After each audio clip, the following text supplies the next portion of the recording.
Well, thank you. That was an unexpected introduction from Mr. Sankey, and much appreciated. I'll start my comments off with just from me, very grateful to be the head basketball coach here at the University of Texas, being a part of the SEC. Wasn't really in my plans, but life changes and circumstances happen, and when given this opportunity, it was, in my mind, a once-in-a-lifetime one, and I'm super excited to be in Austin and a part of the SEC, and look forward to the 25-26 season, which will be our first here at the University of Texas.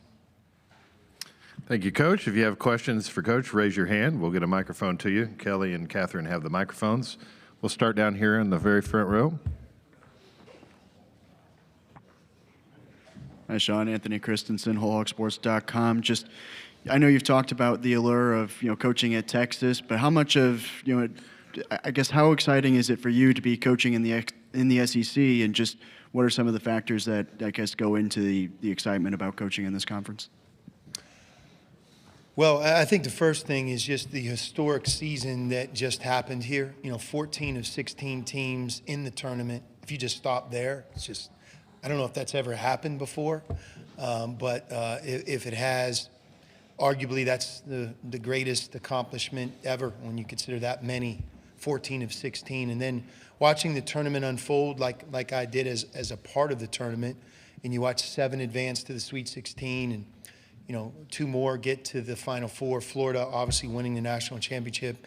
Then when you have the opportunity or you're going to join that group, you're against the best players, teams, programs, investment, the coaches, obviously, and I think that you have to certainly be excited about the challenge. To me, that's what I think of when I think about becoming the coach here and participating in the SEC. And I also say this, coming from the Big East, I'm very unapologetic from that perspective, because that's a conference like Greg Sankey had mentioned that I participated in. I played there. There's nothing like Madison Square Garden. That conference into college basketball, it means everything. So when I had the opportunity to be back at Xavier in that league, that too was just an amazing time in my life, and great respect for example, UConn. In the 3 years that I was in the Big East, they won the national championship twice. So I think that's a league, and I think some of the experiences that I've had, both in the Big East and also the Pac-12, you need experiences before you take on a challenge like the one that is in front of us now. Coach, we'll go over here to the right aisle. Myron? Hey, Sean, what is it like to be at a school where there's obviously this great love for football, and how do you use that to put a spotlight on your own program? Yeah, the way I would answer that is, look, I watched the Red River rivalry against Oklahoma like everybody else in Texas and in Austin, Texas, and watched every play and was just thrilled that they played the way they did and won that victory. And I've attended every home football game. I've got to know Steve Sarkisian in a quick way. He's a wonderful guy and has gone well out of his way to welcome me. But the one thing, Myron, that you learn very quickly at the University of Texas is you name the sport, they're trying to win the national championship. I go to watch a women's volleyball game, Jared Elliott's the coach, and they're right there. They have an amazing team. It's packed, by the way. Like the pageantry in that gym, watching our women's volleyball team is like something that I've never seen before. In the spring, I watched Coach Schloss and the baseball team, #1 seed in the NCAA tournament. Place was packed. I watched our women's softball team win the national championship, and just what that felt like in the city of Austin. So, what I would tell you is we're surrounded by excellence as a basketball program. And to me, that's what we're here to establish, right? To grow, to build something that's been good. And can we get to a Final Four? Can we win a national championship? But that's the quest. That's something that I think you have to embrace when you're at a place like the University of Texas. But look, I would rather be surrounded by excellence than anything other than that. And that's what we have as part of Texas. Coach, we're going to go over here on to our left-hand side, second row.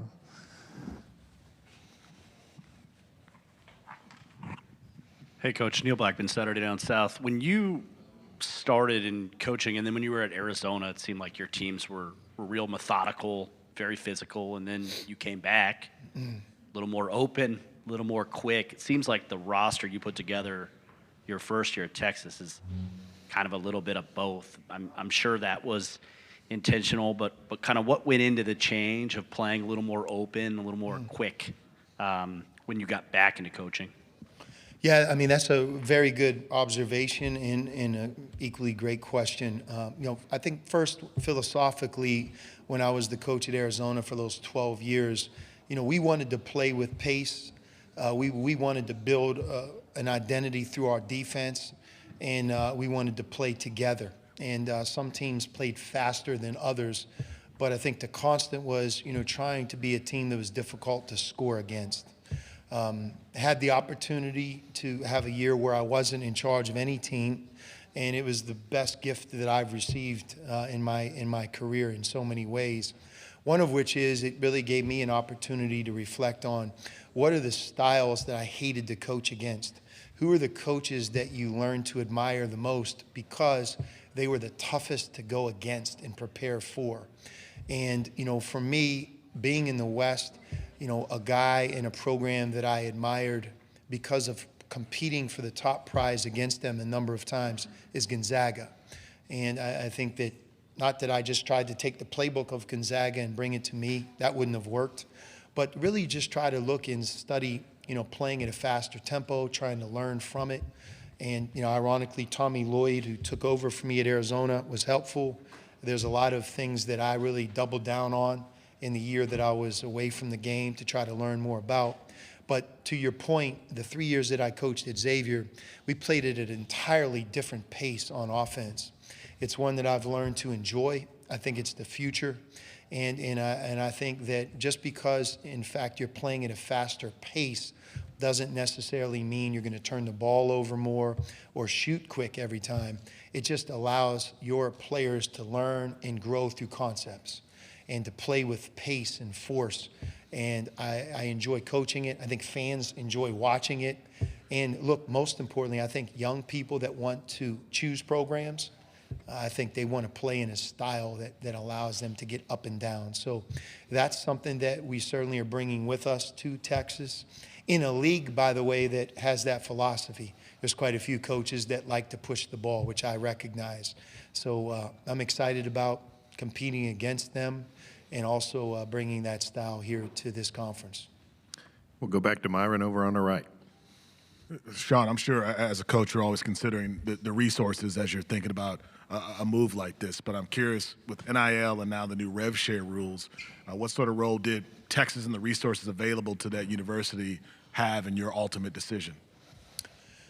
Yeah, I tried not to really think about that, Myron, because the one thing that we've all learned over the last 24, 36 months is that, what was a year ago is no longer in place. Like it's flipped upside down 2 or 3 times when you start talking about NIL and some of the rule changes.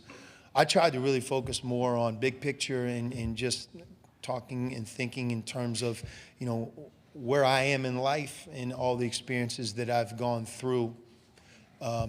When you have an opportunity, you want to be able to say, I really want to win a national championship. I want to have everything that I can get. And that's impossible, by the way. But to be surrounded by an environment that will allow you to grow and really go for it. And I have no doubt the University of Texas is a place like that. I think that sentiment shared by a lot of people in a lot of different sports. We just touched on it.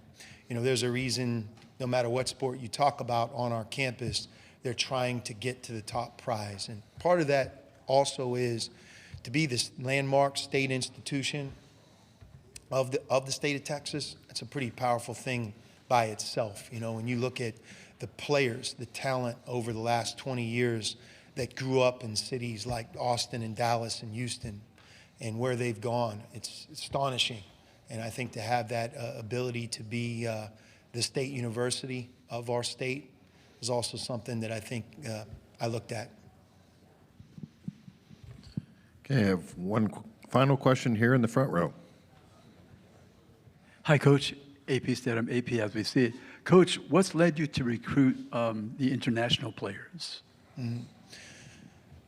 Great question. You know, I think the game of basketball, all you have to do is look at the MVPs of the NBA and start rattling them off in order, and you get to 3-4 years in a row where an international player in the greatest league in the world has won the most valuable player award. And it's a global game. Over my time as the head coach at Arizona, we had great success with Lowry Markkinen, for example, and a number of other players towards the end of my time there. And they came to the University of Arizona, and they became terrific players, had great experiences. It was fun to coach them. And I think, you know, at the University of Texas, again, some of the things we've talked about, the city of Austin is a great opportunity for international students and players that want to reach their goals and dreams. So I think that, you know, recruiting nationally is no longer, it's recruiting the world, recruiting internationally, and we want to do that. Coach Miller, thank you for your time this afternoon. Yep, thank you.